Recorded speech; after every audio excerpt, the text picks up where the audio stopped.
안녕하십니까. 오늘 좋은 주말입니다. 가을에 정치도 좀 깊어가는 그런 시간입니다. 귀한 시간 내주셔서 오늘 심주의 모임에 같이 해주신 목사자 여러분, 또 가족 여러분 환영하고 감사드립니다. 오늘 첫 번째 시간은 우리 유명한 김현아 교수님의 강의를 청해드렸는데요. 여러분 다 아시다시피 우리 김현아 교수님은 서울대학교 의과대학에서 학사, 석사, 박사학위도 받으셨고요. 서울대에서 병원에서 근무하시다가 최근에 2000년부터는 한림대에서 진료를 가지고 계십니다. 여러분들 잘 많이 읽어보셨던 딸이 조용히 무너져 있었다라는 책에 보면 끝부분에 그런 얘기가 나오더라고요. 교수님 선후배, 학교 선후배들도 이 책을 발간하고 나니까 선배님 사실은 우리 아이도 아파요라는 말씀을 전문의 선생님들 많이 하시더라. 그래서 전문의 선생님께서 이렇게 용감하게 커밍아웃 해주시고 오늘 또 귀한 시간 내주셔서 저희에게 좋은 강의를 해주시러 시간이 되셨습니다. 여러분 더 이상 설명이 필요 없는 분이십니다. 김연아 교수님 뜨거운 박수로 강의 통해서 청합니다.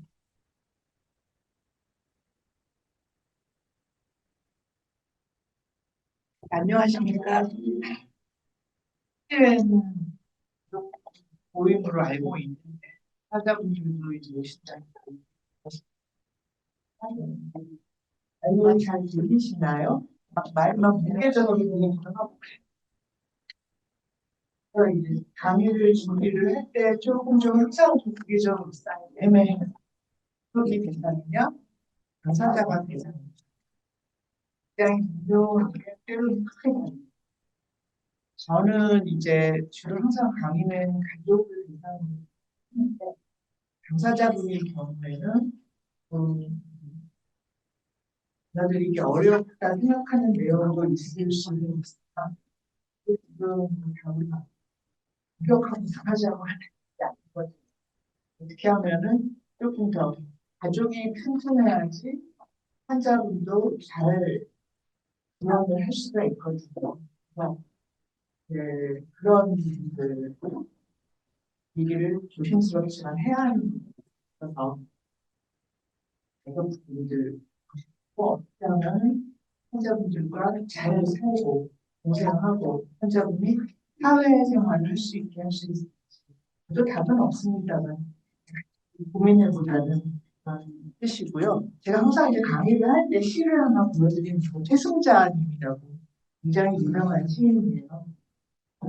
이분이 정치 시인입니다. 그래서 80년대, 70년대 그 독재 시대에 굉장히 그 날카로운 시들을 쓰고 모든 시인의 첫사랑이라고 이렇게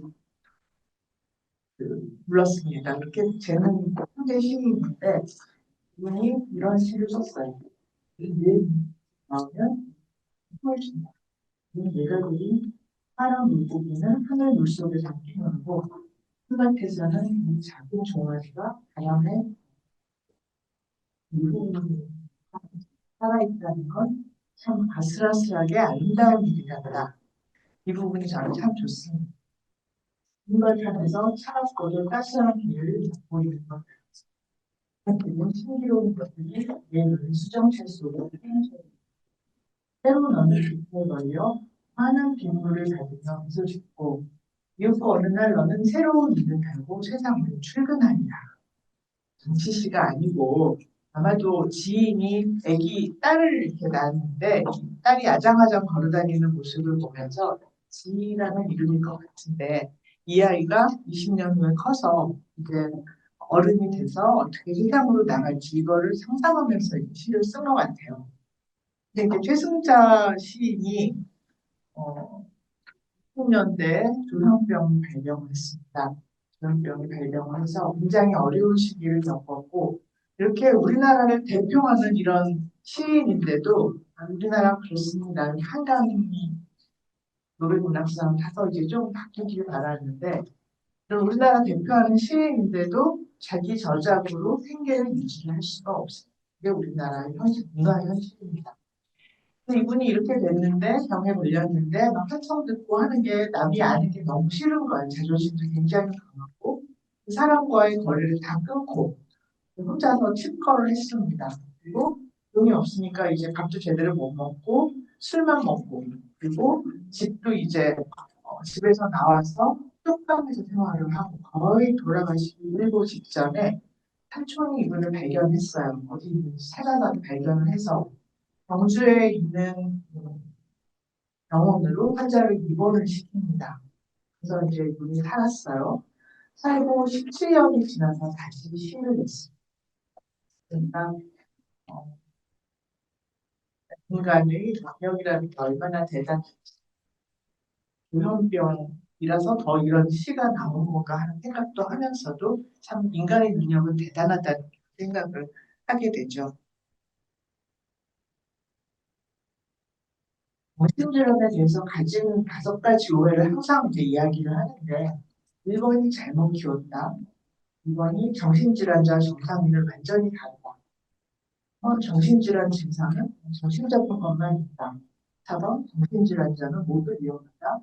5번 정신질환은 약을 잘 먹으면 완치될 수 있다. 다 사실이 아닙니다. 가족분들이 가장 그 아픈 거는 1번일 겁니다. 부모가 어떻게 키웠길래 애가 저렇게 됐냐. 가뜩이나 병이 치료되지 않는 병이고 환자가 여러 가지로 힘들고 환자를 지원하는 것만 해도 힘들어 죽겠는데 사방에서 그 비난의 칼이 날라옵니다. 부모가 잘못했으니까 저렇게 됐지. 이게 오해. 말을 계속 해도 되는 거죠? 이게 오해라는 거를 말씀을 드리는데 이게 참 쉽지가 않더라고요. 그래서 작년에 이제 넷플릭스 드라마 정신병동에도 줌을 하니까요.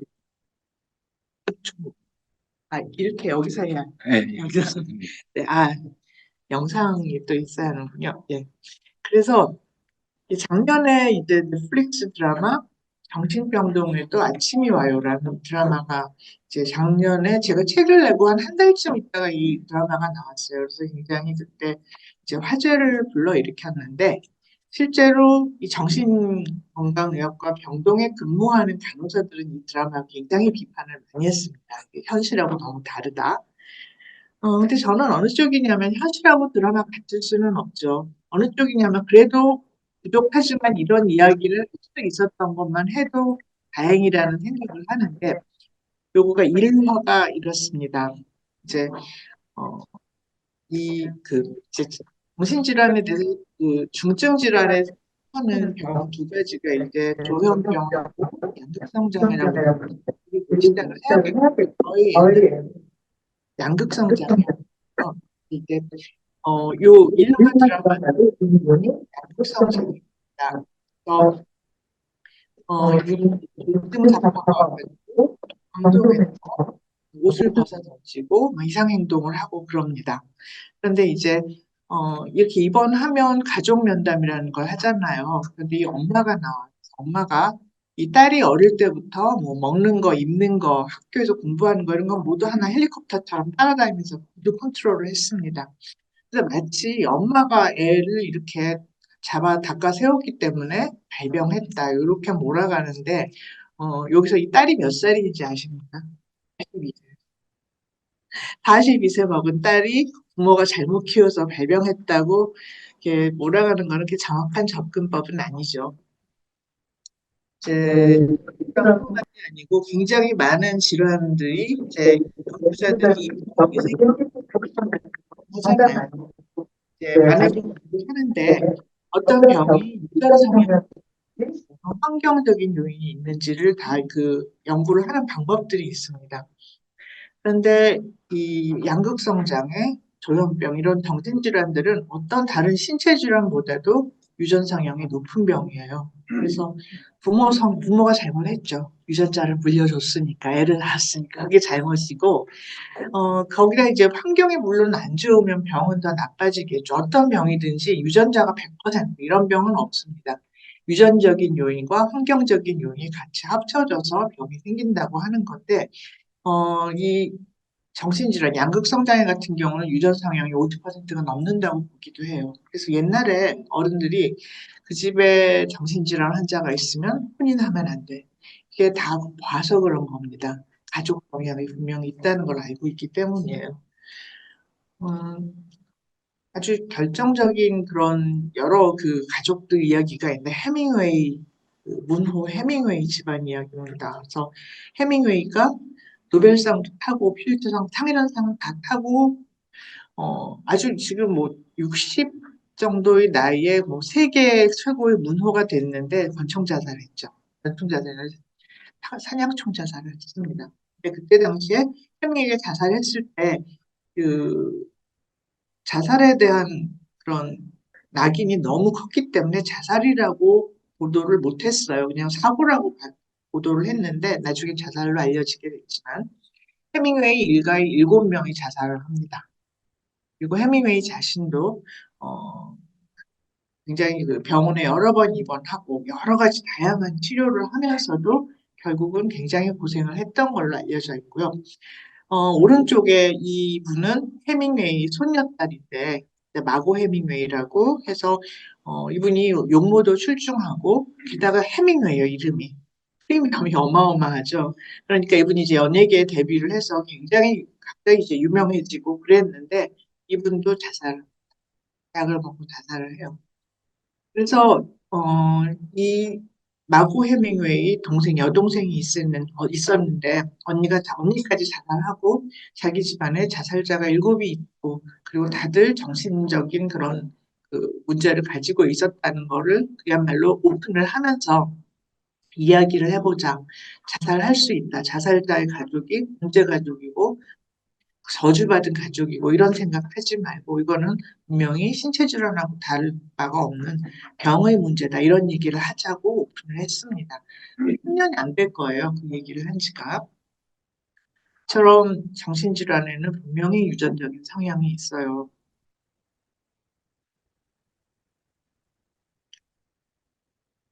근데 뭐 모든 분들이 이렇게 뭐 예술가가 이렇게 정신질환하고 불행하게 삶을 마감한 건 아니고 이제 뭉크 굉장히 유명한 그림이죠. 이게 불안장애를 그냥 불안장애라는 개념이 나오기도 전에 이 불안장애를 그림으로 이렇게 묘사를 했는데 뭉크 집안은 이제 이분이 1910년대, 20년 이때 활동을 했기 때문에 그때 당시에 이제 결핵은 불치병이었어요. 그래서 집안에 결핵 환자가 많았고 또 이 정신질환 환자들이 있었습니다.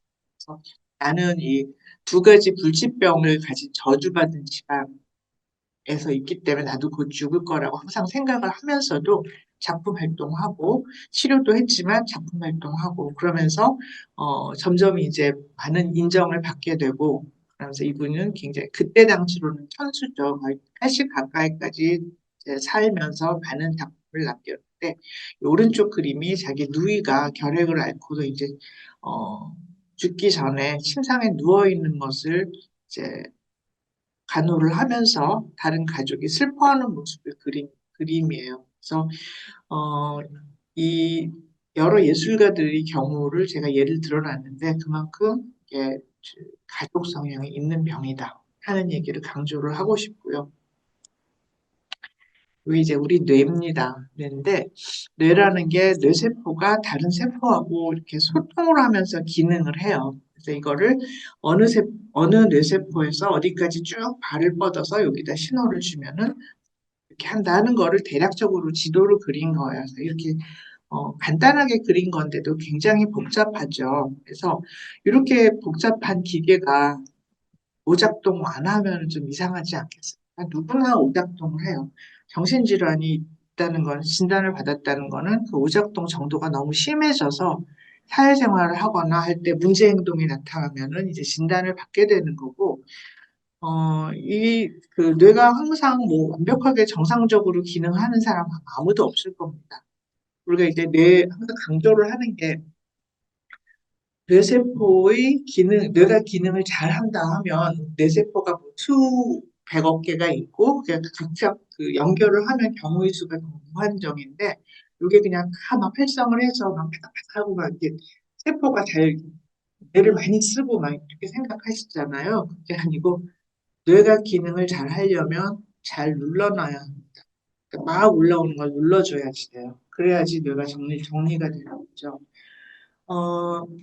다들 경험하시는지 잠 안 올 때, 막 생각에 꼬리를 물잖아요. 이게 되게 좀 이거 좀 생각 안 하고 그냥 좀 잤으면 좋겠는데, 막 생각이 막, 회로가 막 돌잖아요. 이게 바로 오작동 할 때 그러는 거고, 어, 그, 이 뇌가 이렇게 오작동을 하는 정도가 이제 심해서 이상 행동이 나오게 되면 이제 비로소 그때 환자가 되는 겁니다. 그러니까 제가 책에다가 우리 모두 정신질환자다라고 써놓은 이유가 누구나 이렇게 복잡한 뇌는 오작동을 할 수가 있기 때문에 그런 거거든요. 그래서 이렇게 뇌 작동을 잘 안 하게 되면 하면 안 되는 말, 하면 안 되는 행동 거침없이 튀어나오죠. 그렇게 되면은 이제 진단을 받게 되는 겁니다. 어, 왼쪽에 있는 사건, 제가 정신질환을 이해를 못했다면 이걸 보면서 막 웃었을 텐데, 이게 이제 동영상으로도 올라가고 굉장히 많은 울산 터미네이터 사건이라는 건데요. 엑스레이 대낮에 울산시의 대로에 완전히 옷을 다 벌거벗은 남자가 나타나서 차도로 뛰어듭니다. 그래가지고 가는 차 위에 올라가서 이 차 모는 사람을 주먹질을 하고 그리고 끌어내리려다 안 되니까 차 지붕으로 올라와서 막 뜁니다. 이게 다 동영상에 잡혔어요. 근데 참 울산 터미네이터라고 어떤 네티즌이 이걸 이름을 붙였어요. 근데 저는 이분이 아마 양극성장애 조증 상태가 아니었을까 짐작을 하고요. 그래서 아마 이제 그 경찰서 혹은 병원으로 이제 수용이 됐겠죠. 그약 치료하고 카운다운 시키면 멀쩡한 사람이었을 것 같아요. 그러니까 정신질환 환자 항상 이런 행동을 하는 게 절대로 아니고 그 상태가 안 좋을 때 정말 이렇게 액팅아웃 할 아주 일부분인데 한번 이런 행동을 하면 다른 사람들은 모두 아 정신질환자 다들 위험해 이렇게 생각을 하게 되죠. 우리 사건도 굉장히 충격적인 사건인데 이거는 이분은 제주지검장이었어요. 지검장이었는데 그 제주시 검찰청 앞에 8차선 대로 제주에서 제일 큰 대로 앞에서 노출쇼를 했습니다. 그래가지고 굉장히 이제 사건이 커졌는데 그래서 이제 이분이 사직을 하면서 치료를 잘 받겠다 그랬어요. 근데 그때는 저는 이제 잘 모르던 시절이라 저게 치료한다고 되나? 저는 그렇게 생각했는데 지금 생각해 보면 하면 안 되는 행동을 하는 이것을 눌러놓는 그런 치료가 필요하긴 한 것 같습니다. 이 드라마도 역시 나올 때 그 자폐인들한테 굉장히 많이 비판을 받았어요. 이상한 변호사 우영우. 이것도 마찬가지로 어느 쪽이냐면 현실과는 많이 동떨어지고 할 수는 있는데 그래도 얘기를 하는 편이 저는 낫다고 생각을 하거든요. 그래야지 사람들이 관심이 생기니까. 이게 이제 왜 문제냐면 이제 이 드라마는 우영우라는 자폐인데 굉장히 머리가 좋은 사람이 이제 변호사가 돼서 좌충우돌하는 이야기인데 이런 드라마가 나오니까 근데 뭐 자폐인들도 자폐가 아닌 사람하고 똑같이 지능이 높은 사람 있고 보통인 사람 있고 지능이 낮은 사람 있고 그렇거든요. 근데 너 자폐야? 너 이거 다 외울 수 있지? 뭐 이렇게 막 서커스를 지키게 하는 사람들이 있대요. 그래가지고 굉장히 왜 자폐인이면 다 하나같이 드라마에 나온 사람 뭐 천재로 나와가지고 이렇게 잘못된 인식을 심어주느냐 굉장히 비판을 많이 했어요. 어, 이 자폐인을 중심으로 이제 서구에서는 신경 다양성 운동이라는 게 생겼습니다. 그러니까 뭐냐면, 자폐인들이 굉장히 잘하는 것들이 있어요. 이렇게 집중해서 뭘 한다든지 할 때 굉장히 잘하는 게 있어요. 그래서 이 자폐인들을 이제 취업을 시켜서 이제 사회에 같이 융화할 수 있도록 하는 프로그램이 서구에서는 되게 잘 발달돼 있는데, 자폐와 그러니까 비정상과 정상을 가르는 게 아니라 자폐인. 요즘은 이제 정신질환도 요 범주에 속해요. 그래서 신경 다양한 사람, 신경 전형적인 사람, 그냥 저처럼 그냥 어떤 진단 받지 않고 겉으로 멀쩡해 보이는 사람은 정상인이 아니라 신경 전형적인 사람, 보통 생각하는 그런 사람. 요 자폐인이나 정신질환인은 신경 다양인. 그러니까 신경 전형적인 사람이 생각하지 않는 방식으로 생각하고 다른 방식으로 감각을 하는 사람이다. 이제 이렇게 보자고 말이 바뀌고 있는 중인데, 영국에서는 신경 다양인 진단 ADHD 같은 경우가 거기 들어가려고 굉장히 애를 쓰고요. 신경 다양인으로 진단을 받으면 시험 볼 때 시간을 좀 더 준다고 그래요.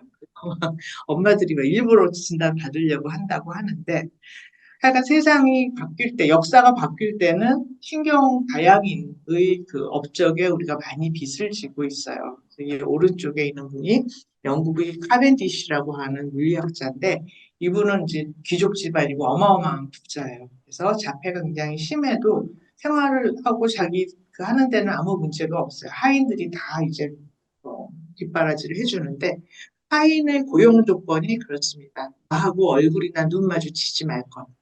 이게 고용 조건이에요. 어떤 하인은 눈을 마주쳐서 그날로 해고당하고 그랬습니다. 근데 이제 골방에 틀어박혀서 자기 하고 싶은 공부하고 그러는 건 굉장히 잘했고, 그리고 이분이 뭐 학회도 열심히 나오고 그럴 리가 없잖아요. 그래서 이분의 업적들은 나중에 후학이 다 정리를 해서 이렇게 많은 업적을 세웠다는 거를 세상에 알렸습니다. 그러니까 이렇게 신경 다양한 사람들이 보통 사람들이 못하는 생각을 함으로써 인류의 역사가 발전한 면이 분명히 있어요. 그래서 이제 우리가 또 화가 중에 아주 아팠던 사람 대표가 빈센트 반 고흐잖아요. 이제 빈센트 반 고흐가 아마 요즘의 기준으로는 이분은 양극성장애였을 거다 생각을 하는데 돌아가신 지가 100년이 넘었기 때문에 정확한 진단이 뭐였을지 알 수가 없으나 이분이 그 일기장 이런 것들을 다 이제 조사를 해보면 양극성장애였을 것 같다. 정신과 의사들이 그렇게 말을 합니다. 이분은 이제 귀를 잘랐던 그 자해죠, 자해. 그 사건이 제일 유명한데 귀를 자르기 전에는 얼굴을 오른쪽이 보이는 자화상을 그렸다가 이 사고 후에는 왼쪽을 이렇게 보이는 자화상을 그렸다고 해요. 이분의 그림, 이제 오른쪽 그림은 제가 이거를 실사를 찍은 건데, 실물을 보면 이런 화가들은 제가 빨강색을 한 10개, 20개 정도를 보면 50개 정도 빨강색을 보는 것 같아요. 그래서 확실히 이런 신경 다양인들은 우리와 조금 다른 그런 감각을 가지고 있고 그렇기 때문에 또 예술 분야에서 이렇게 많은 업적을 내는 게 아니라 작가, 음악가, 화가 그렇습니다. 근데 이거는 세잔느라는 화가의 그림인데 이분은 뭐 진단받은 적은 없어요. 그런데 이분도 아마 지금 정신과 의사가 한번 면담을 하면 몇 개 진단이 나올 거예요. 이 세잔느가 그 사과를 되게 많이 그렸어요. 사과 그림 기억하실 거예요. 근데 이제 초상화도 그렸는데 사람 초상화를 그릴 땐 사람이 이렇게 가만히 못 앉아 있잖아요. 조금 움직여야 되잖아요. 그러면 화를 내면서 사과처럼 가만히 있으라고 그렇게 화를 냈어요. 그게 가능하지가 않잖아요. 그러니까 그리고 이제 이분이 이제 나이가 들어서는 요 산, 빅토르 산이라고 하는 산인데, 요 산이 딱 이렇게 보이는 요 풍경에 꽂혔습니다. 그냥 꽂혔어요. 그래가지고, 자기 그 도구를 몽땅 다 가지고, 요 산이 보이는 그 어떤 다른 이제 맞은편 산이겠죠. 중턱에다가 오두막집을 하나 짓고, 거기다 이제 매일같이 아침에 바로 이렇게 산이 보이는 그러니까 요 지점을 와서 매일매일 똑같이 그림을 그립니다. 그래서 이 빅토르 산 풍경은 굉장히 많은 버전이 있어요. 굉장히 많이 보셨을 거예요. 이렇게 똑같이 똑같은 풍경을 어느 날은 좀더 색깔이 좀 다르게 보이고 어느 날은 또 햇빛이나 날씨에 따라 조금씩 다르게 보이는데 이게 그냥 전형적인 사람들이 할 수 있는 일은 아니라고 생각을 하는데 그러다가 어느 날 폭풍우가 몰아쳤는데 미처 피하지를 못하고 그림을 그리다 비를 팍 맞았습니다. 그리고 이제 내려와서 폐렴에 걸려서 돌아가셨어요. 이 세잔느 그림 참 어렵잖아요. 그때도 서양 화가 중에서 굉장히 독보적인 위치를 인정을 받고 있는 게 세잔느가 비로소 현대화로의 길을 열어젖혔다. 이렇게 미술사가들은 평가를 합니다. 그러니까 그냥 이제 예쁜 르누아르처럼 예쁘게 그리고 하는 화가하고 분명히 다른 사람이에요. 아마 르누아르가 신경 전형적인 사람이었다면 세잔느는 신경 다양한 사람이었을 거라고 생각을 해요. 우리가 이제 정신질환이 있으면 그냥 이상 행동하고 뭐 환청 듣고 이런 것만 있는 게 절대로 아니죠. 다양한 증상이 있기 때문에 그걸 또 이해를 해야지 환자를 이해를 하는데, 꼭 정신질환이 아니더라도 뇌하고 신체하고, 뇌도 신체죠, 사실은. 그러니까 신체 증상이 얼마나 밀접한지는 애들이 아침에 화장실에서 학교 가고 시험 봐야 하는데 안 나오잖아요, 화장실에서. 배 아파서. 배에 어디 장에 문제가 생긴 게 아니라 스트레스가 너무 심하니까 화장실에 들어가 있는 거거든요. 그것만 봐도 아주 알 수가 있죠. 이분도 굉장히 유명한 프리다 kahlo라고 하는 멕시코 여류 화가인데 이분은 의사가 되고 싶었어요. 근데 어, 어느 날 학교를 가다가 버스에서 사고가 나가지고 그 버스 잡는 봉이 떨어져서 몸을 찔렀습니다. 몸을 관통을 해서 크게 다쳤죠. 그래가지고 이제 병원에 입원해서 이제 그때는 이제 지금처럼 또 기술이 의료 기술이 많이 발전하지 않아서 몇 달을 입원해 있었습니다. 그리고 이제 수술도 여러 번 하고 그러면서 이제 의과대학을 가는 꿈은 접고 이제 부모님이 그림이라도 그려라 걱정할 테니까 그래서 그림 그리게 해줘서 그때부터 이제 화가의 길로 나섰는데 사고가 나고 이제 모든 수술 끝나고 몸은 회복이 되는데 계속 아픕니다. 온몸이 아파요. 이유를 알 수 없이 아프고, 그래서 이분이 그린 그림을 보면, 그, 본인의 몸에다가 이렇게 막그 무너지는 축 같은 것도 이렇게 세워놓고, 사슴이 이렇게 막, 얼굴은 자기 자신인데, 사슴이 막 화살을 여러 개 맞아가지고, 피를 흘리고 하는 이런 걸 보여줍니다. 이분이 평생 이렇게 아프면서 살았는데 어디 특별히 이상한 데가 있는 것도 아니고 저는 이제 류마티스라는 전공을 하기 때문에 몸 아픈 사람 되게 많이 봐요. 근데 그런 분들이 되게 점점 많아져요. 어디도 문제가 없어요. 이상한 데가 없는데 몸은 아프고. 근데 이제 특히 젊은 분들 중에 많아지고요. 이거를 이제 섬유근통이라고 하는 진단을 붙이기도 하고 신체화 장애라는 진단을 붙이기도 하는데 제 일이 원래 류마티스 관절염 환자들 치료 잘하는 게 제 일이었는데 요즘은 워낙 뭐 약들이 좋아지고 해서 그 일보다 더 큰 게 이분이 약을 먹어야 하나 말아야 하나 요거 평가하는 건데 보면 이제 젊은 분들 굉장히 많아요. 그래서 자 진찰을 해보고 아무 이상이 없으면 이제 잠을 잘 잡니까? 우울하지 않습니까? 그걸 물어보기 시작하면 거기 답이 있는 경우가 굉장히 많아요. 잠 못 자고 불면증 생기면 몸이 아픕니다. 그러니까 어느 병원 가도 아무 검사를 해봐도 이상이 없어요. 그리고 약을 먹으면 약이 들을 리가 없죠. 이 몸 아플 때 먹는 약은 대부분 염증이나 면역 이상이나 이런 어떤 그 구체적인 문제가 있을 때는 듣지만 이렇게 뇌에서 내려오는 신경의 문제 때문에 몸이 아플 때는 약이 듣질 않아요. 의사 잘못 만나면 진통제 올리다가 약 중독되고. 그러니까 이런 분들을 잘 요즘은 최소한 내가 고치지는 못해도 해는 당하지 않게 이렇게 교통정리를 해드리는 게 요즘 굉장히 중요한 일들이 됐는데 그래서 세상이 참 이 망했다는 생각을 갖는 게 젊은 분들이 되게 많아요. 이런 분들이. 그러니까 세상을 바꿔야 하는구나. 사람을 고치는 게 아니라 세상을 바꿔야 하는구나 하는 그런 생각을 합니다. 얼마 전에 제가 어쩌다가 이 단편 영화, 커브라고 하는 단편 영화, 10분짜리 영화인데 이걸 봤는데, 공포 영화라는데, 이제 뭐 밑도 끝도 없이 이 젊은 여자가 눈을 딱 떠보니까 이렇게 생긴 어떤 콘크리트, 이렇게 커브가 생긴 콘크리트 조형물이 떨어져 있고 다쳤어요. 다리를 다치고 손에서는 피가 나고 하는데, 발 아래는 뭐 알 수도 없는 시커먼 암흑이 있습니다. 위로 올라가야 하는 건데 올라가다가 미끄러지고 올라가다 미끄러지고 하는 그런 내용이에요. 10분 동안 이제 보여주는데 굉장히 좀 공포스럽습니다. 이 영화가 근데 공포 영화가 아니고 이 감독이 팀 이건이라고 하는 호주 감독인데 이분이 그 모티브가 우울증이라고 그래요. 그래서 우울증은 모든 정신질환 환자들, 양극성, 조현병, 모든 정신질환 환자에서 공통분포인데 어느 날 이제 우울증 환자들하고 이렇게 얘기를 하다가 이 말을 들은 걸로 뭐 영감을 얻었다 이런 말을 듣고 영감을 얻었다고 하는데 하루 중에 내가 제일 기쁠 때가 언제인지 아십니까?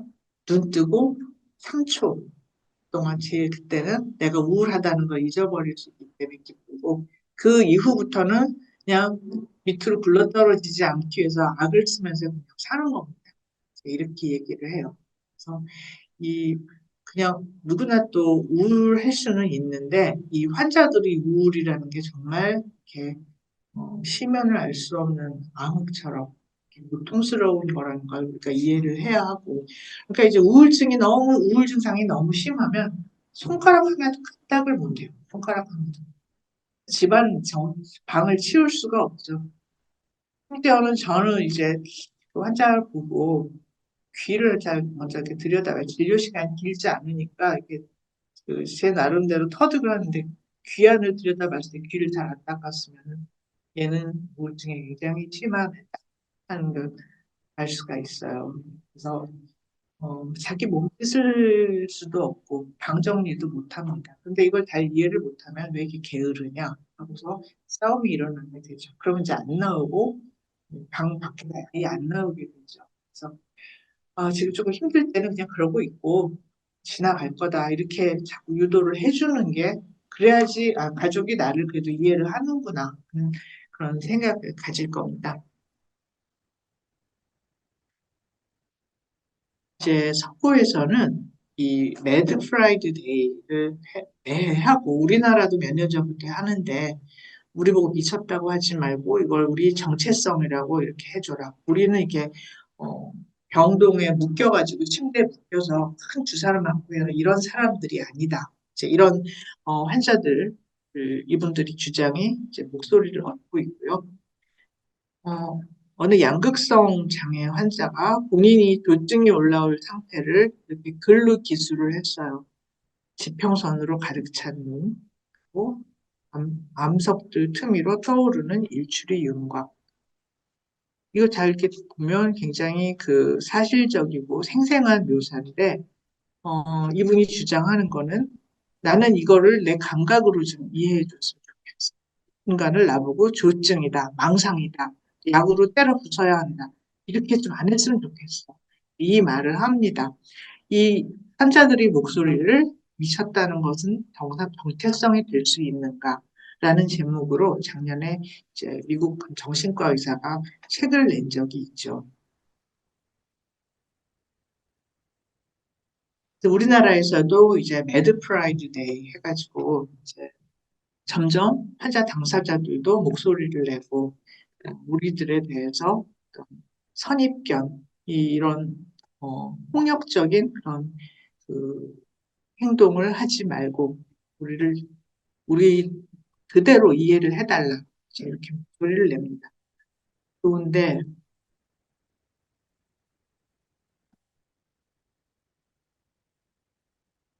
한 칼에 날랐어.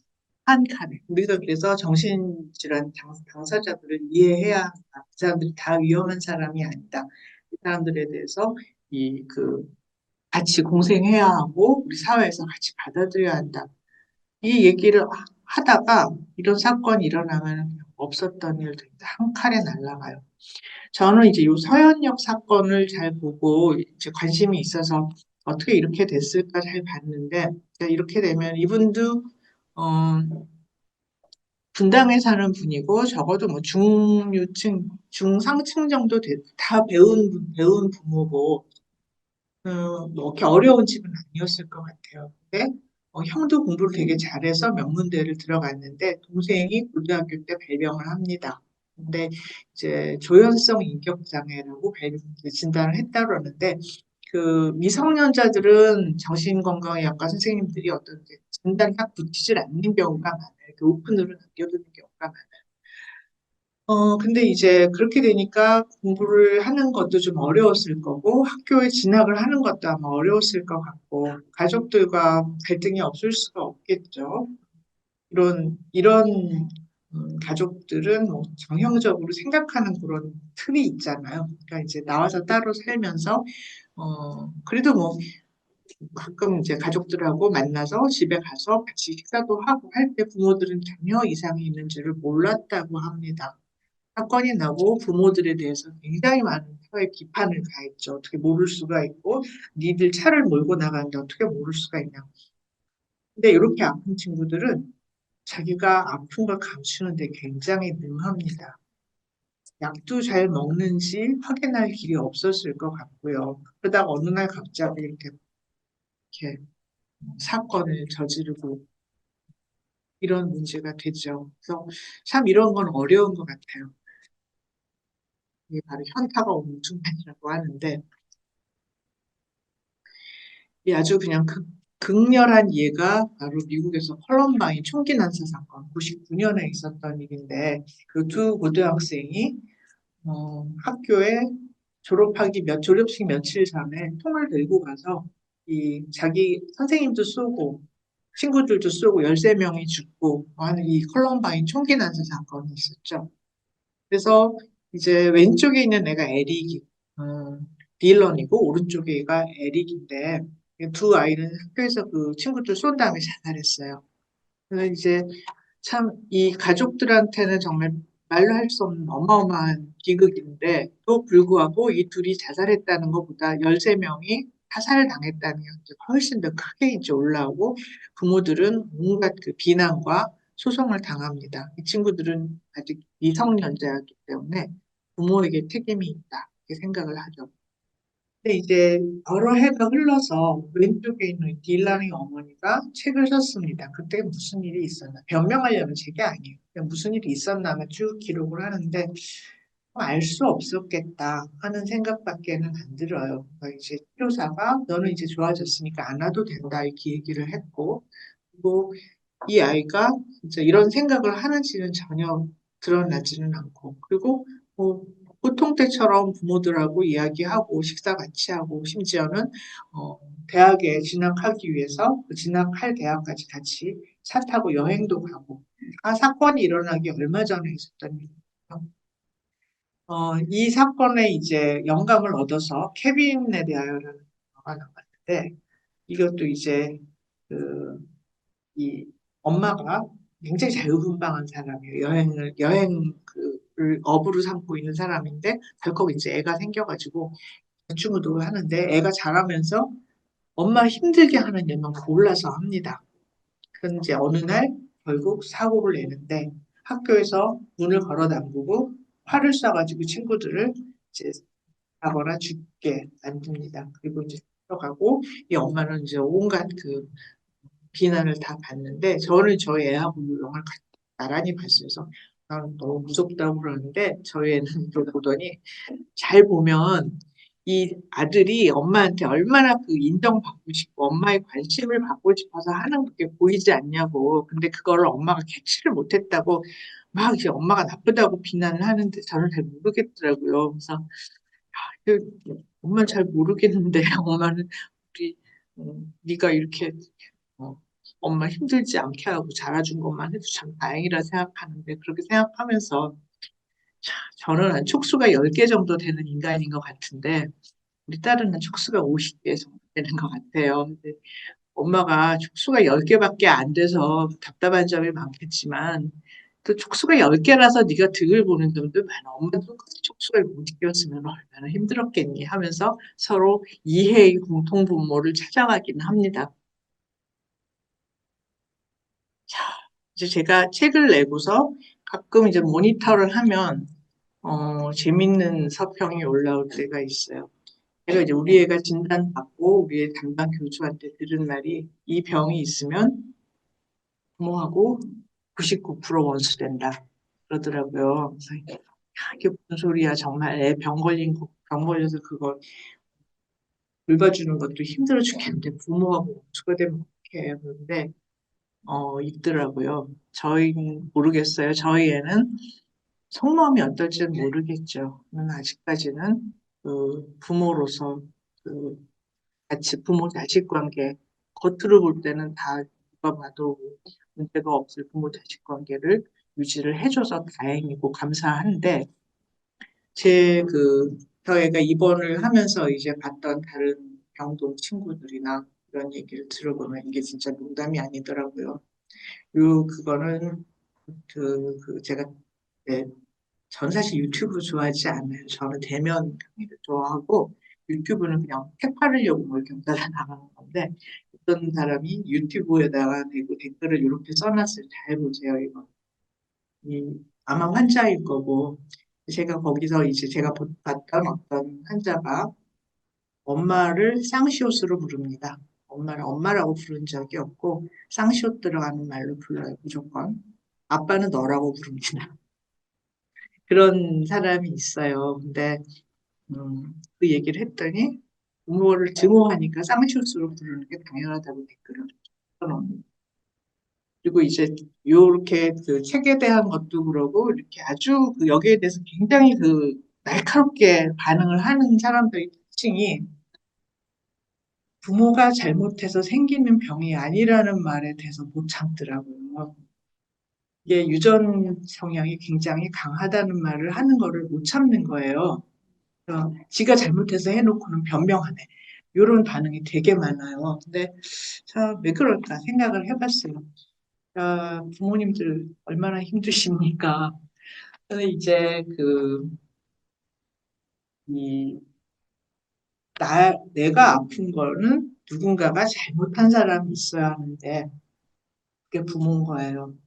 그 생각의 회로가 딱 굳어진 건데, 그래서 그걸로 이분들은 자기 삶을 그거를 양분으로 부모를 욕하고 부모를 원망하고 하는 걸로 살아왔는데, 그게 그 삶의 뭐랄까 합리화였는데 요거에 대해서 다른 말을 하는 사람은 참지를 못하는 거더라고요. 그래서 참 마음이 아팠어요. 이걸 보고 그 부모님들도 얼마나 힘들고 환자가 편하겠어요. 이런 생각을 하고 사사건건 부모하고 욕하고 이러면 행복하겠어요. 참 이래서는 안 되겠다 하는 생각을 하는데 제가 웬만하면 말세라는 생각 잘 안 하거든요.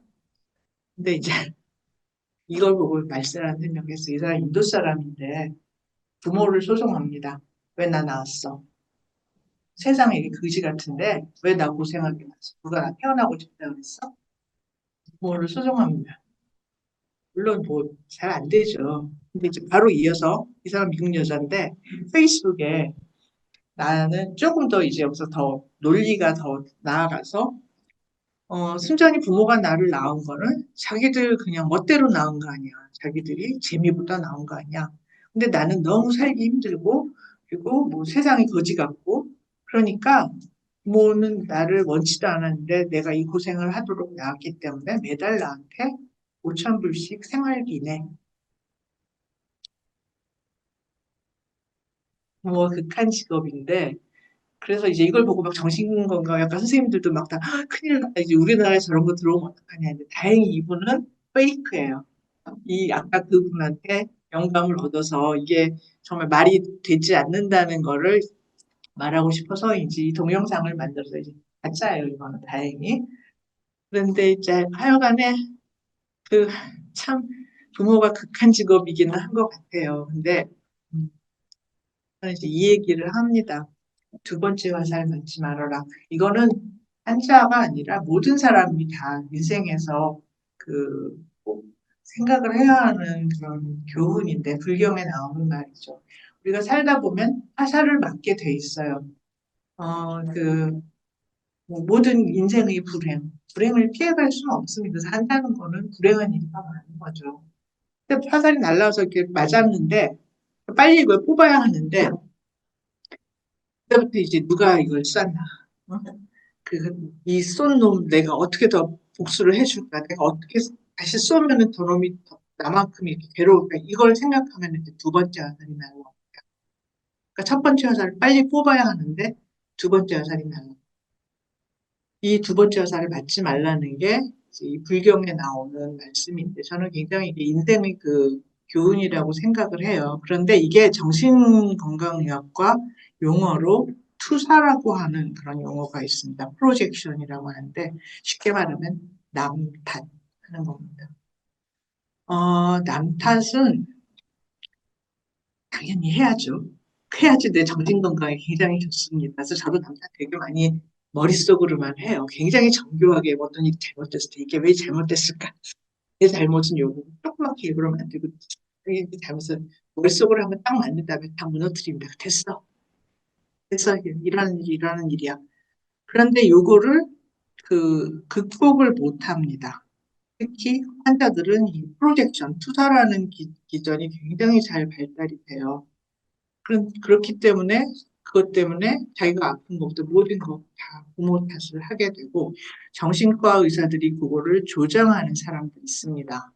저도 이제 그런 분을 본 적이 있는데 정신건강의학과 이제 진료를 보면 하는 게 A4 용지로 깨알같이 막 어렸을 때 있었던 일을 다 적잖아요.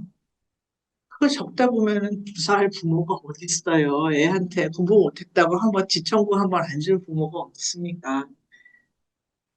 그래서 그렇게 깨알같이 다 적어서 내면은 그걸 딱 찍어서 네가 이렇게 해서 아픈 거라고 이렇게 하면 얘는 이제 진실이 돼 버리는 거예요. 그러니까 부모가 날 병을 만들었다. 난 부모 때문에 병이 걸린 거야. 결과는 뭡니까? 화살을 수십 개 맞아서 이렇게 해서 불행하고 부모한테도 계속 그걸 원망을 하면 부모가 살 수가 없죠. 저도 뭐 여기 계신 분들 다 마찬가지지만 부모 원망하면은 뭐 할 일도 한도 끝도 없어요. 그렇게 가깝게 평생을 이렇게 오랜 세월을 가깝게 밀접하게 살아온 관계에서 어떻게 원망스러운 게 없을 수가 있습니까? 근데 최근에 제가 읽었던 책이 가난한 아이들은 어떻게 어른이 되는가 하는 그런 책을 봤는데 참 놀라운 게 거기 나오는 그 주인공들은 정말 우리 사회에서 정말 취약한 계층, 집이 부모고 뭐 엄마가 고아인 사람들, 이런 사람들이 어떻게 성장하는지 이렇게 하는데 잘 그래도 적응을 하면서 살아나는 사람들이 특징이 부모가 해준 게 뭐가 있겠어요. 심지어는 부모가 애를 착취하는, 애가 크니까 이제 애를 착취하는 수준까지 이렇게 되는 사람들이 있는데 그 와중에도 부모가 안 해준 것보다 부모가 해준 거를 카운트해요. 그런 걸 보고 저도 많이 반성했고. 그래서 참, 이 부모가 극한 직업이 되어가고 있는데, 자식한테 원망 듣고 이렇게 그럴 때, 부모님이 중심을 잘 잡고 계셔야 합니다. 그리고 정신과 선생님이 되게 이게 이 프로젝션 틀을 만드는 사람이 있어요. 조금 자질의 문제가 있는 이해를 하시면 돼요. 정신건강의학과 학회장님이 그 얘기 하셨어요. 그런 사람들이 있다고. 정신건강의학과 전문의가 5천 명이 넘다 보니까 별 사람이 다 있는데 요즘 지금 어떻게 될지 모르겠어요. 10,000명을 늘린다는데 교육 시스템을 막 엉망진창으로 만들고 그런다니까 저는 정말 너무 걱정되는데 대통령이 하는 일이니까 그렇고 정치를 참 잘해야 하는데 걱정입니다. 그래서 제가 지금 부모님을 막 원망을 듣고 너무 힘드신 부모님들은 원래 이런 성향이 있고 치료자가 그런 성향을 만들어주는 경우도 있기 때문에 그런 거는 문제가 있다는 걸 잘 알아두시면 됩니다. 정치가 중요하다는 게 이게 이분이 이제 크레이디스라고 하는 미국 민주당 국회의원인데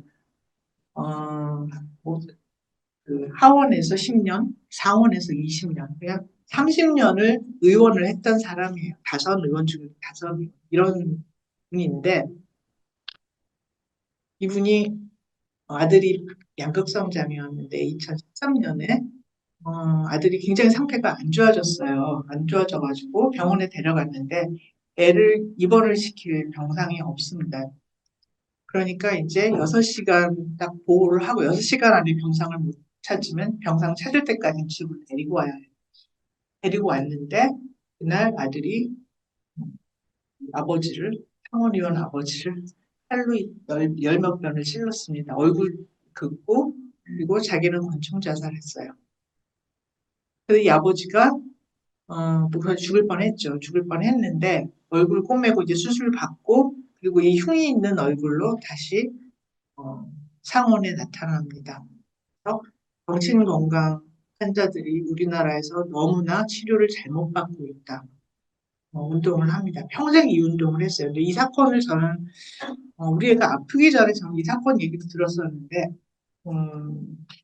미국에서도 지금 상원 의원이고 그러면 얼마나 진짜 날고 기는 사람일 텐데도 자식이 이렇게 아프면은 속수무책이구나 하는 그런 생각이 들었어요. 근데 이분이 평생 굉장히 이제 많은 이 일을 해가지고 적어도 이 버지니아주 상원 의원인데 버지니아주에서는 이 정신질환자들의 치료와 이런 것들이 굉장히 많이 향상이 되었다고 해요. 정치가 참 중요하긴 합니다. 이분은 정치가였는데 애가 이렇게 아파갔다는 걸 계기로 이렇게 굉장히 많은 일을 했죠. 이 미국이 우리가 알기로는 굉장히 좀 이제 잘 사는 나라로 알고 있지만 안을 들여다보면은 문제가 너무너무너무 많습니다. 그래서 미국이 정신건강 의학, 정신건강이 참그 자체가 사회 자체가 좋지가 않고 마약 그렇게 많이 하고 하는 사회가 건강한 사회는 아닌데 이제 문제는 우리나라에 이게 들어오는 게 이제 좀 문제긴 하죠. 우리나라도 지금 젊은 사람들이 너무나 아프기 때문에 저는 제일 무서운 게 진짜 이 당사자들은 여기 굉장히 취약해요. 그 케타민이라고 하는 약이 있는데 아마 아실 거예요. 이게 우울증 심하고 자살 충동 심할 때 주사하면 굉장히 많이 좋아지는 약인데, 그래서 저도 처음에는 이제 이런 약을 증상이 심할 때는 써봤으면 좋겠다 생각을 했는데, 가만 생각해 보니까 중독되는 거더라고요. 케타민은 1급 마약이거든요. 그러니까 참 이게 참 어렵다 하는 생각을 해요. 그래서 사회 자체가 변하지 않으면은 안 되는 부분도 있고요. 이제 약으로 치료할 수 있는 게 오해라고 말씀을 드렸는데, 약의 역할은 분명히 있습니다.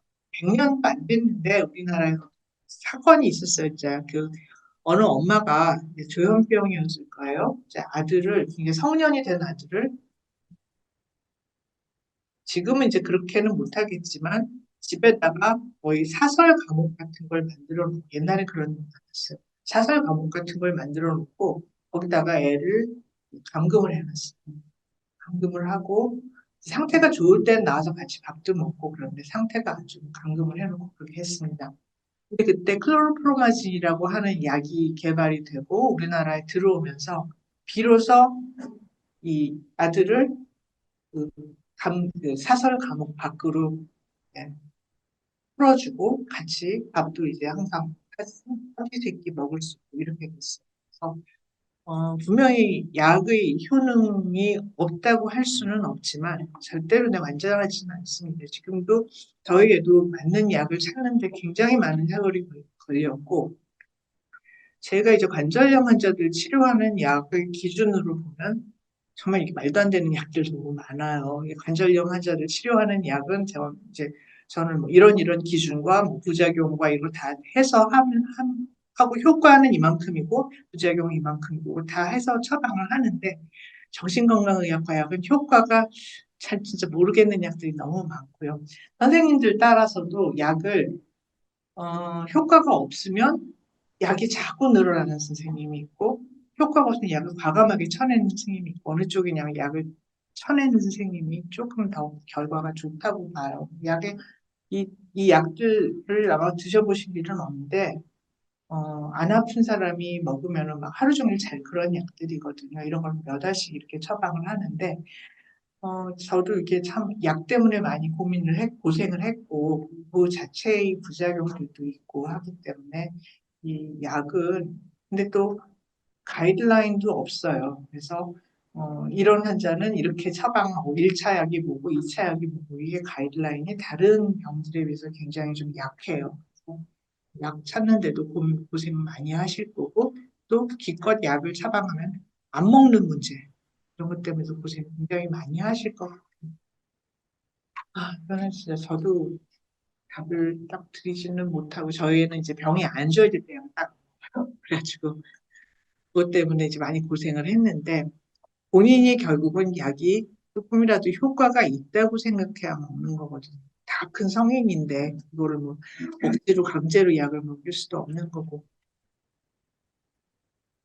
이제 미국 얘기를 다시 하는데 미국에서 이제 이런 그 문제가 많이 심각해지니까 캘리포니아에서 치료 법정이라는 거를 이제 법을 만들려고 합니다. 케어 코트라고 하는 건데 이 왼쪽 분이 게빈 뉴섬인가요? 캘리포니아 주지사 굉장히 그 전도 유망한 정치인인데 이분이 이제 약을 안 먹고 환자가 가족의 손을 떠난 경우에는 이 법정에서 환자를 관리를 하겠다. 이제 이렇게 얘기를 해요. 약을 안 먹으면 강제로 약을 먹게 만들고. 근데 여기에 대해서 굉장히 좀 논란이 많았죠. 가족들은 찬성을 합니다. 그런데 당사자들은 인권 침해라고 반대를 합니다. 참 어려운 문제예요. 어떻게 해야 할까? 근데 이제 왜 이런 문제가 생겼는지 안을 들여다보면 샌프란시스코 시내인데 미국에 최근에 가보신 분 계시죠? 노숙자가 너무 많아요. 집값 비싼 도시, 샌프란시스코, 샌디에고 이런 데는 이 멀쩡한 그 다운타운에 노숙자 텐트가 즐비하게 됐습니다. 노숙자가 너무 많아요. 이분들 중에 이 아픈 사람들이 상당히 많은데 이거는 지금 어떻게 볼 일이냐면 이 그 샌프란시스코 집값이 너무 많이 올랐어요. 렌트가 너무 많이 올랐어요. 갑자기 올라버립니다. 그러니까 웬만한 일을 해가지고는 이 렌트를 감당을 못하고 그다음에 이제 그 미국은 다 이렇게 모기지로 하잖아요. 근데 이거 못 갚으면 그냥 길로 나와야 하는 거거든요. 이런 사회 문제가 있다는 그거를 무시를 하고 그냥 이렇게 나와서 노숙하는 사람 중에 정신질환자가 많으니까 그 사람들을 국가에서 관리하겠다. 이렇게 나오는 겁니다. 그게 참 어, 국가가 해야 하는 역할이 뭔지 좀 큰 틀에서 이걸 생각을 해야 하는데 단순히 환자가 본인에게 위험하고 타인에게 위험하기 때문에 법정에서 관리를 하겠다 하는 이 접근이 맞다고 생각하지는 않아요. 그런데 참 또 어려운 점이 무시할 수 없는 게 아주 일부의 환자들은 가족이 도저히 이거 어떻게 할 수 없는 그런 환자들도 있거든요. 지금 환자 가족들 분 중에는 국가 책임제를 요구를 하시는 분들도 굉장히 많을 것 같아요. 그게 어디까지나 책임을 져줘야 하고 가족이 도저히 어떻게 할 수가 없는 이런 분들은 어떻게 할 것인가 이 문제를 정말 제기하고 있는데 우리나라 그거 언제 할까요? 모든 거 가족한테 떠넘기는 나라. 자, 이제 마가렛 대처 여사가 뭐 이런 말을 했습니다. 이분이 80년대 신자유주의 참병이었는데 이분이 한 유명한 말이 있어요. 국가는 없고 사회는 없다. 그러니까 너와 나가 있을 뿐이다. 네가 잘못된 건 네 책임이야. 국가한테 뭐 바라지 마. 사회한테 뭘 바라지 마. 이렇게 해서 신자유주의를 아주 널리 퍼뜨렸고 이제 국가가 해야 할 많은 사업들 다 팔아먹었죠. 철도 팔고 광산도 팔고 다 팔아먹었습니다. 끝까지 영국에서 못 팔아먹은 게 의료인데 우리나라는 생길 때부터 의료는 다 사적인 시장에 팔아먹은 채로 시작을 한 나라입니다. 지금의 의료 문제가 바로 그렇다고 알고 계시면 되고요. 지금 신자유주의의 그 아주 그 끝판에 있는데 아직도 그걸 못 벗어나는 리더들이 많은 것 같아요. 신자유주의 특징은 죽을 때까지 경쟁하고 박다도생하라는 건데 사람 그렇게 못 살거든요.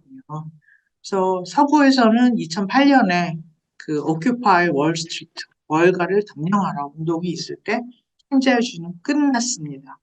근데 우리나라는 그때부터 다시 뭐 부자 되세요 해가지고 신자유주의가 지금까지도 기승을 부리고 있습니다. 그러니까 애들이 불행할 수밖에 없어요. 그래서 저는 남 탓하지 말라는 말을 할 때 개인에게 남 탓하는 건 정말 의미가 없어요. 부모 탓하고 가족 탓하고 의미가 없는데 사회가 잘못된 거에 대해서는 탓을 하는 게 아니라 고쳐나가야 한다고 생각을 합니다.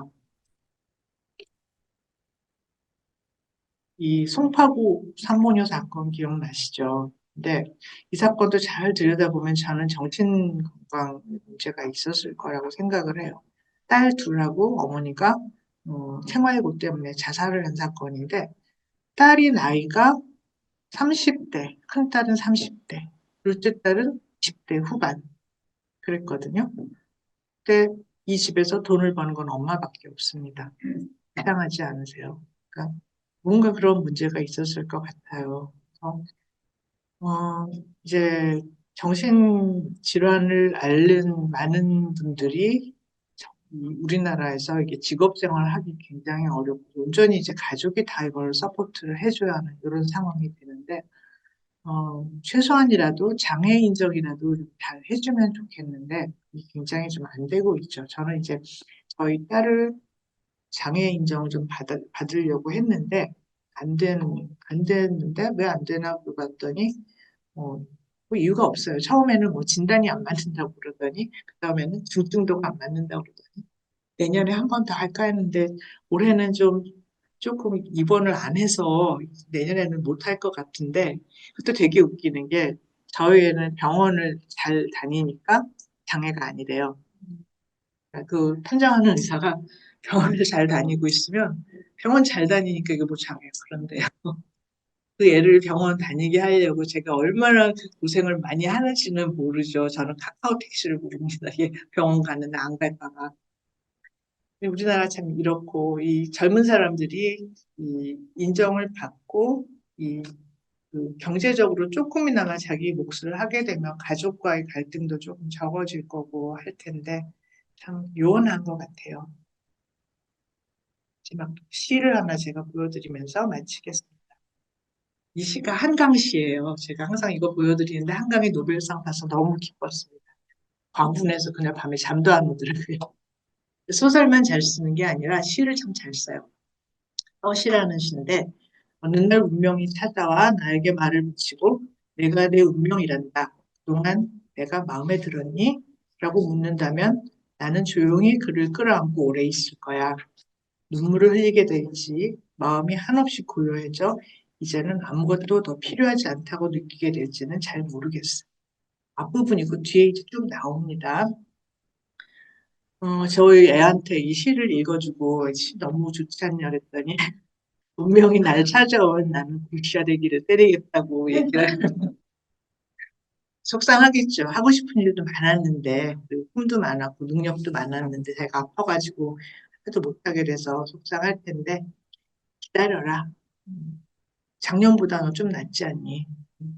기다리다 보면 잘 버티다 보면 또 하고 싶은 일 할 수 있을 거야. 언젠가는 이 시가 얼마나 아름다운지 알 수 있게 될 거야. 이 얘기를 해주고 있어요.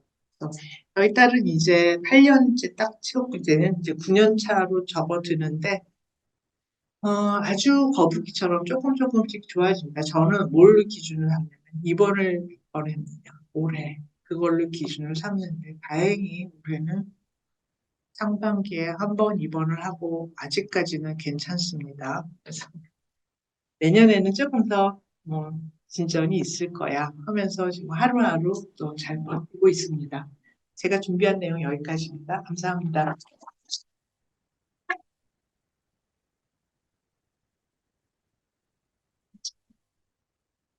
저희가 긴 시간은 어렵고요. 김연아 교수님께 질문 드리고 싶은 사항이 있으시면 한번 더 표해 주시면 제가 질문 많이 드리겠습니다.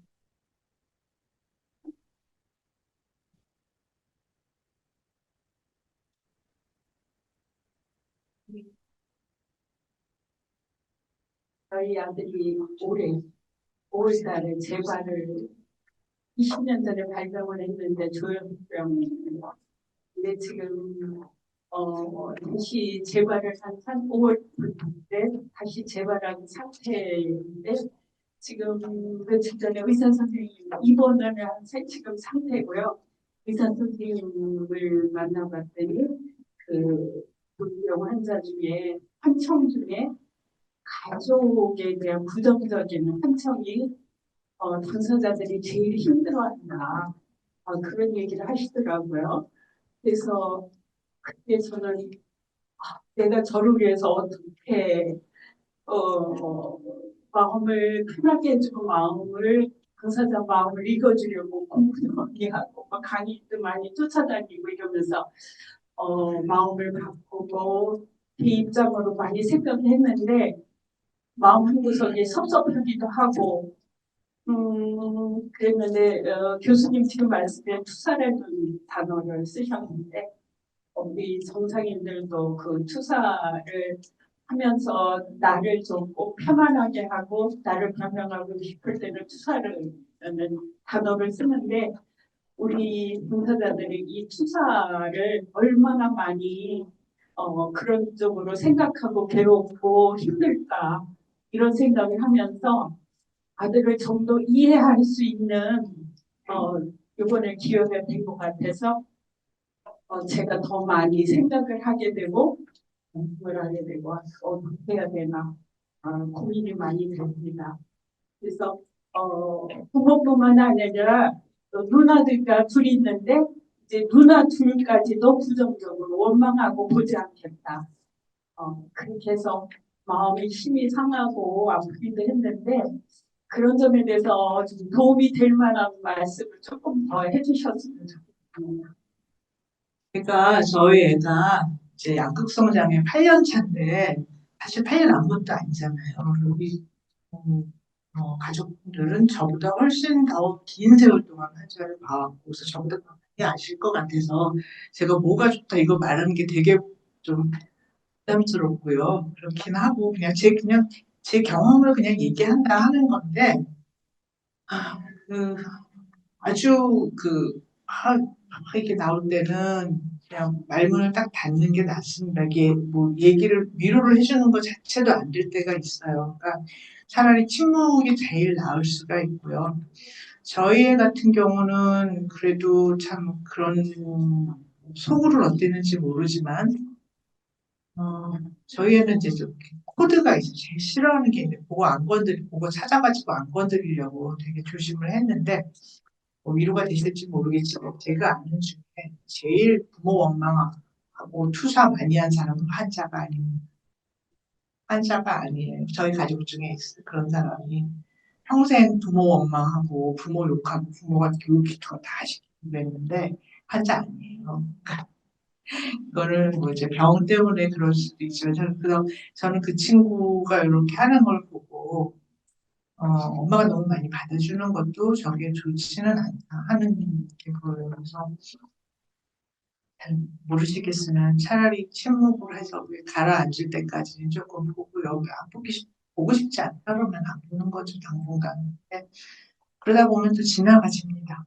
지나가지고 이 또한 지나간다는 생각을 하시고 저도 잘 못하는 걸 어떻게 이렇게 하시는 게 좋다고 말할지 모르겠고 저보다 더 훨씬 경험들도 많아요. 저는 말이 필요 없을 때 말이 참 하고 싶은데 이거를 눌러놓는 게 참 힘들더라고요. 근데 차라리 무언이 약일 때가 훨씬 많더라고요. 절대로 말싸움하지 마시고 말싸움하면 결과가 좋은 일이 한 번도 없습니다. 말도 안 되는 거라도 대꾸하고 그러다 보면 문제를 정치될 수가 있고 이렇게 마음을 잘 부모님이 마음을 잘 다스리셔야 해요. 네, 질문. 안녕하세요. 저는 오늘 교수님 강의가 너무 감동스러웠는데요. 제가 궁금한 건 제 아들이 23살이고 치료는 2년 반 됐고 교육 정신장인데 지금 약이 잘 죽질 않아서 약을 굉장히 많이 먹고 있어. 하루에 뭐 17시간씩 자고 있거든요.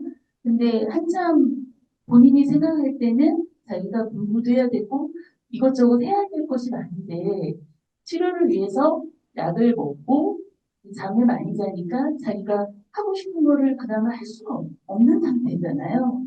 그래서 그런 상태를 되게 괴로워해요. 그래서 자꾸 약을 좀 줄여야 내가 잠을 좀 덜 자야 공부를 좀 할 수 있지 않을까, 뭘 할 수 있지 않을까. 이럴 때 엄마가 어떤 태도를 가지면 좋을지 좀 여쭤보고 싶습니다. 병원을 한 군데만 다니셨나요? 네, 2년 반 동안 한 군데.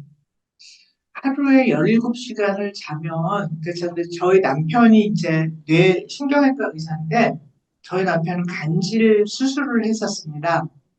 근데 이제, 간질 중에 일부 포커스가 딱 있는데, 여기 뛰면 치료가 되거든요. 그런데 왔을 때 보면 환자들이 거의 다 굉장히 그 확인시처럼 늘어져가지고 와서 약을 다 끊어버리고 수술을 하고 나서 멀쩡해졌다 이런 얘기를 가끔 해요. 그러면서 물론 이제 약을 다 끊으면 발작을 할 수가 있는데 그게 나은지 그냥 발작 안 하고 파김치처럼 하루에 20시간씩 누워있는 게 나은지 요거는 철학의 문제라는 얘기를 하는데 저는 거기에 굉장히 동의하거든요. 그래서 하루에 17시간, 23살이 17시간 누워있으면 본인이 너무 힘들 거예요. 그래서 저는 조금 좀 다른 그 처방을 받아보실 거를 한번 우선 다니시는 선생님한테 이 하루에 17시간 누워 있으면 안 된다고 그냥 말씀을 해요.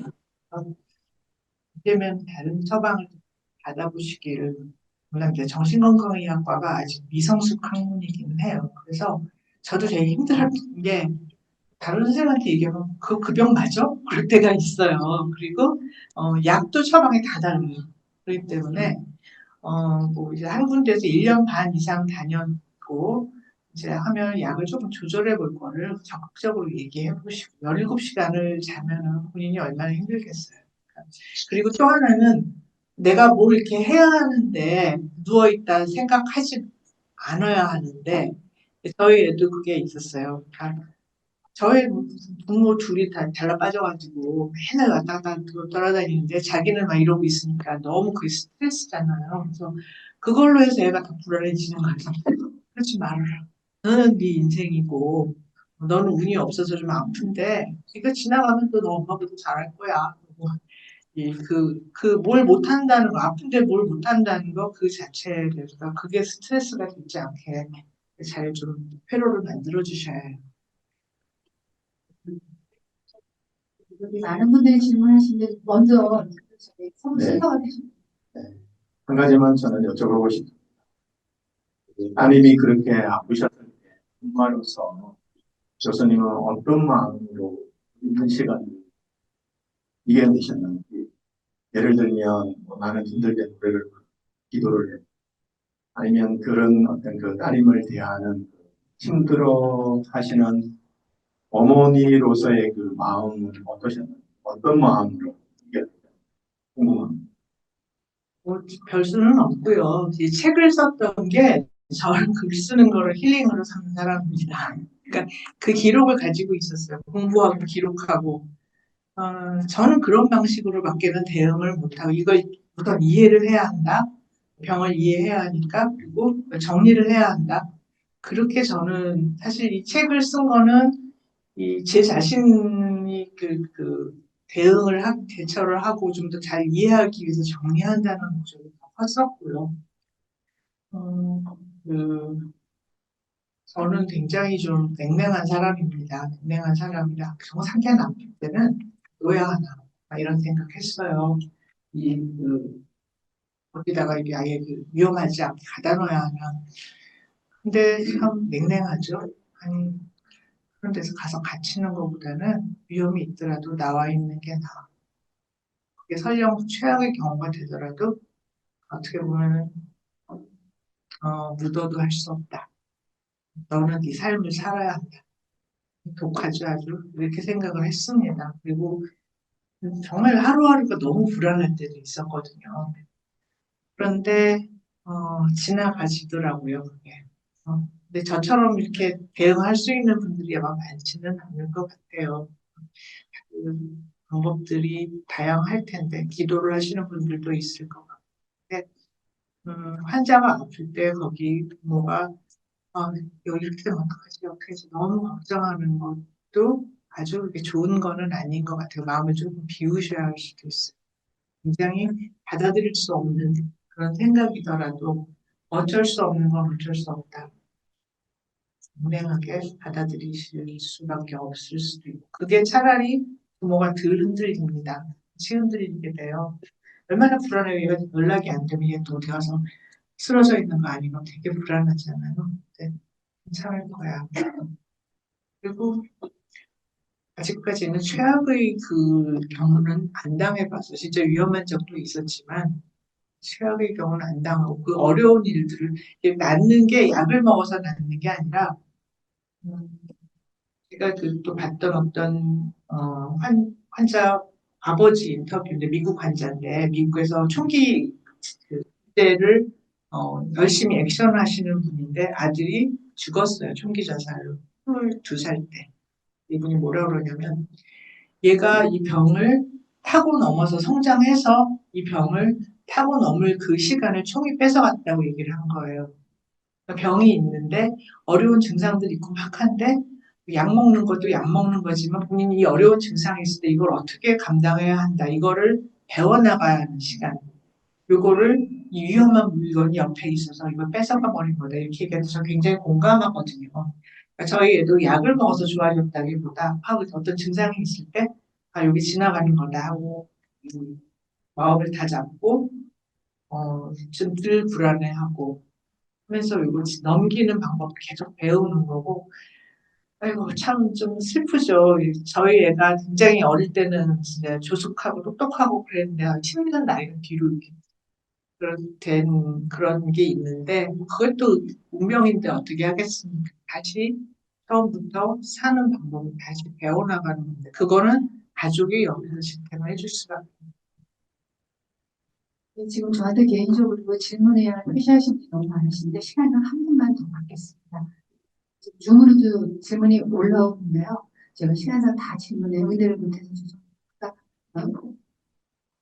안녕하세요. 지금 고3 딸을 가진 엄마인데요.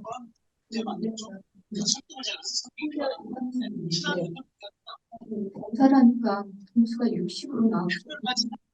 뭐가 욕심? 네, 왜 우리 친구가 한동훈 대표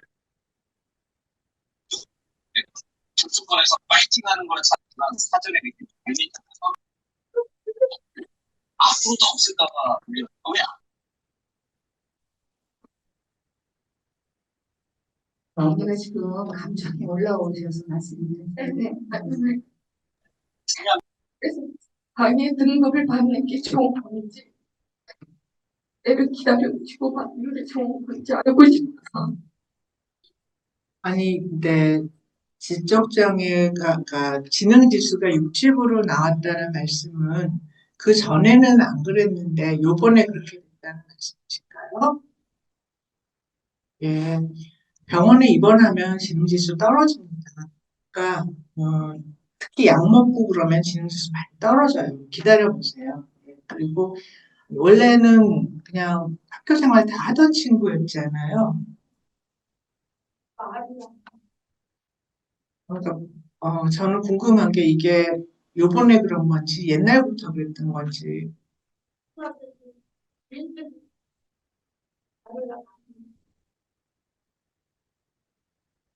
네, 제가 이제 전문의는 아니라 정확한 말씀을 드리기는 어려운데요.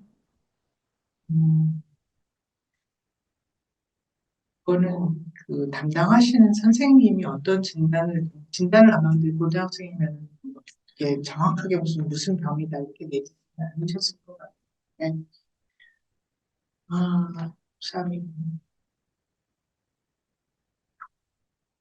저는 조금 더 지켜보실 여지가 있다고 생각을 하거든요. 네. 뭐 어린 학생들은 그러다가도 또 조금 더 좋아지는 경우도 있어서 많이 힘드시겠지만 조금 더 지내보시고요. 제일 중요한 거는 그 학생을 진료하시는 선생님 의견이 제일 중요할 것 같아요. 그래서 지금 이게 장애라는 거는 이게 이제 고착이 됐을 때 장애잖아요. 갖는 게 나을지 한번 여쭤보시고 어떤 거는 좀 인정하고 마음을 기울 때는 기우셔야 합니다. 이제 얘가 왜 이렇게 됐을까 이렇게 생각하면은 정말 이유가 없어요. 이 정도 불렁텅으로 들어가니까 현실을 딱 받아들이고 얘의 현실을 위해서 지금 뭐가 제일 좋을 것인가 정확한 상태는 아마도 선생님이 판정해 주실 것 같습니다. 네, 시간상 여러분의 간절한 질문이 더 많으신데 같이 못하는 죄송스럽게 생각하고요. 오늘 장시간 다양한 각도에서 정신장애를 바라볼 수 있는 훌륭한 강의해 주신 김연아 선생님께 저희가 감사의 박수로